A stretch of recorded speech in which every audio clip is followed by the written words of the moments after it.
आप तय कर लीजिए कि मंदिर के पुजारी को जो जिस इलाके में रहता है उस कॉलोनी के लोग एक वक्त का एक दिन का खाना एक घर से जाएगा।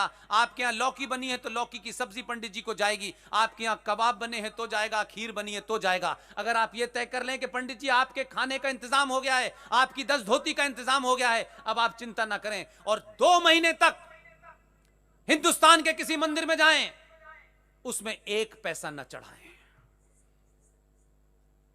उसका मुकदमा जज साईं दीपक सुप्रीम कोर्ट में लड़ रहे हैं।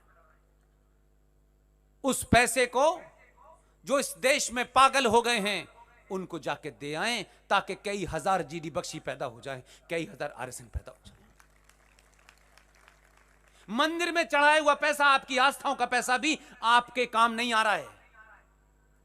ये जो सच्चर कमीशन 5 करोड़ 1000 करोड़, ये जो माइनॉरिटी कमीशन 15,000 करोड़, ये उनके काम आ रहा है। उनको आईएएस पीसीएस बनाया जा रहा है और एक पीसीएस बनने के बाद झारखंड के अंदर एक पुलिस वाला अपने घर के अंदर सरकारी निवास में बैठ करके जिहाद की ट्रेनिंग दे रहा है। क्या करेंगे आप नॉन वायलेंट लोग हैं। नॉन वायलेंट तरीके बता रहा हूं, वायलेंट नहीं बता रहा, क्योंकि वायलेंट आदमी तो भेज दिया आपने वहां। आप मंदिरों पर जाएं, पूजा करें, प्रसाद चढ़ाना है तो बूंदी के लड्डू चढ़ा दें, सरकार से कहें इसमें से ले जाएं चौथा हिस्सा और खा लें इसको।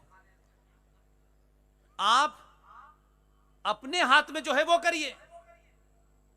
आप मंदिरों पे पैसा 2 महीने मत चढ़ाइए। जो भी पैसा चढ़ाना है कहीं शहर के हिस्से में उस डिब्बे में डाल दीजिए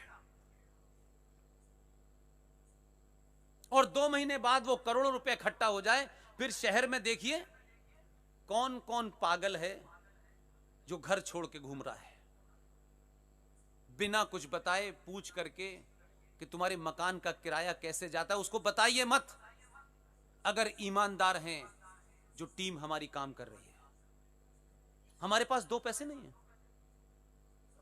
हम कोशिश करते हैं कि किसी के यहां क्राइसिस ये है, उसके मकान मालिक से नंबर लेते हैं, यार इसके यहां पैसा पहुंचा देना।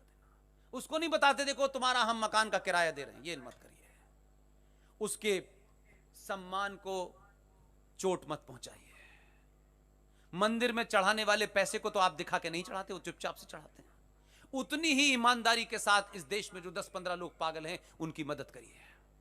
2 महीने करके तो देखिए, वो तो ज़कात निकालते हैं। आपके यहां तो दसत का कंसेप्ट था, धर्मांश का कंसेप्ट था, आपने उसे भुला दिया। हमारे समाज में भी था, हमारी सभ्यता में भी था कि जो आप ईमानदारी का पैसा कमाते हैं उसका 10वां हिस्सा आपको अपने रिश्तेदारों में अगर कोई पीछे कमजोर रह गया है उसको 6% और 4% समाज को जाएगा पैसा। हमारे यहां भी था, आप ही से लिया है। वो 1400 साल पहले आए हैं और क्या गजब के लोग हैं वो। 1400 साल पहले 632 में प्रॉफिट मोहम्मद की डेथ हुई, तब से इस्लाम आया। यही कह रहे हैं। मोहम्मद साहब के माता पिता की डेथ हो गई, बहुत बचपन में ये छोटे थे, अगर वो जिंदा होते तो ये ना हरकतें करते, लेकिन उनके दादा दादी ने इनको पाला। अब उनसे ये पूछ लो कि इनके दादा दादी कौन थे, तो कह यार ये बातें मत करा करो हमसे। इस्लाम जब आया 632 में तो भाई साहब उससे पहले था क्या, दादा दादी कौन थे तुम्हारे, वहीं से गड़बड़ चल रहा है तुम्हारा तो मामला। तो ये सवाल नहीं पूछते आप। इसलिए उनके यहां फंडामेंटल जो बनाए गए, इसलिए मेरी निगाह में Islam is not a religion, Islam is a political ideology to capture power, nothing more than that. इसलिए क्या है, रोजा रखिए, युद्ध में अगर खाना ना मिले तो उसकी प्रैक्टिस होनी चाहिए। ज़कात दीजिए कि अपनी कमाई का 5% हम मजहब के लिए देंगे, हथियार, गोला बारूद, सामान। नमाज 5 वक्त असेंबल हुई है, एक साथ बैठिए। मोहल्ले के क्राइसिस क्या हैं ये समझिए। जब जुमे की नमाज हो तो मोहल्ले के बाहर के 15 मोहल्लों के लोग एक साथ पढ़िए, तो उस मोहल्ले में क्या हुआ, इस मोहल्ले में क्या होगा, कहां क्या करना है उसको मिलिए। और ईद के मानने से साल में एक बार एक दूसरे के घर सेवइयां खाइए।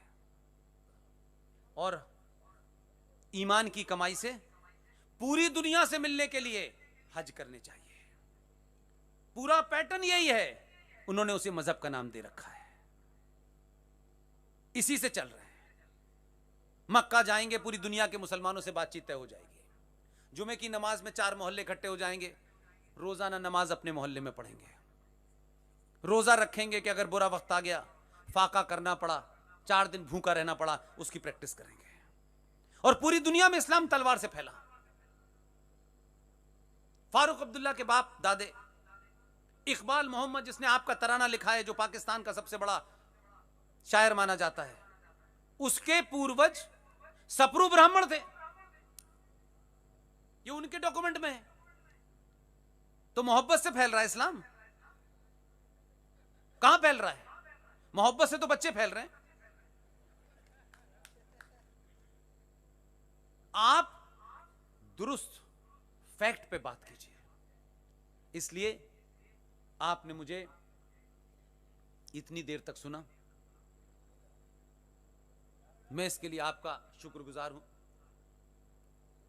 आज के प्रोग्राम के आयोजक जनाब जिग्नेश कैला साहब से मेरी दरख्वास्त है कि इस शहर में, इस देश में बहुत सारे दीवाने घूम रहे हैं, मैं ही अकेला नहीं हूं। मुझसे बेहतर बोलने वाले, मुझसे अच्छे बोलने वाले, मुझसे अच्छी तरह दूसरी बात रखने वाले, अपने सब्जेक्ट के माहिर लोग हैं। ये सिलसिला टूटने न पाए, इसको जारी रखिए। और जब तक चलाइए जब तक इस सभा में बैठने वाला एक भी आदमी जो उठ के यहां से जाए और ये कहता हुआ जाए यार टाइम मेरा बर्बाद हो गया, जब तक उसको नहीं समझ में आ जाता तब तक इस तरीके की सभाओं को करते रहिए। आप सब लोग धनाढ्य लोग हैं, संपन्न लोग हैं, जो जरूरतमंद लोग हैं उनकी मदद कीजिए। मदद करते वक्त बताइए मत कि हम मदद करने आए हैं। घरों में जाएं तो सोफे के नीचे पैसे रख के चले आएं, घरों में जाएं तो उनकी अलमारी में पैसा रख के चले आएं। 10 लोगों में उस पैसे को गाएं ना कि हमने तुमको 2000 रुपए हम देने गए थे। ये मत करिए। जो लोग अपना घर बार छोड़ के आए हैं उनके अंदर इस ईगो की वजह से वो जिंदा हैं, इसी ईगो ने उनको यहां तक लेके आए हैं। उनकी ईगो को हर्ट मत करिए मदद के नाम पे। इसलिए अपने सफ़ें सीधी कर लीजिए। इस्लाम में नमाज पढ़ते वक्त जो इमाम साहब आगे खड़े होते हैं वो कहते हैं सफ़ें सीधी कर लीजिए। कभी सुना है आपने? आप मुझसे पूछ लिया कर लिए कुरान के बारे में। सफ़ें सीधी करने का मतलब ये होता है कि जो लाइन लगाते हैं, लाइन लगा लगा खड़े हो जाते हैं, उसमें भी जाहिल बहुत हैं, ऐसी बात नहीं। वो जाहिल ये समझते हैं कि सफ़ें सीधी करने का मतलब है कि लाइन से खड़े हो जाना है, बिल्कुल एक हाथ का फासला लेके, कहीं लाइन नहीं बिगड़नी चाहिए ना। इस्लाम में सफ़ें सीधी करने का मतलब है नाउ यू रेडी, आप पूरी दुनिया से डिसअटैच हो जाइए। सिर्फ इस वक्त आप अल्लाह से बात करनी है। मुसलमान मूर्ख समझता है कि लाइनें सीधी करने के लिए कह रहा है।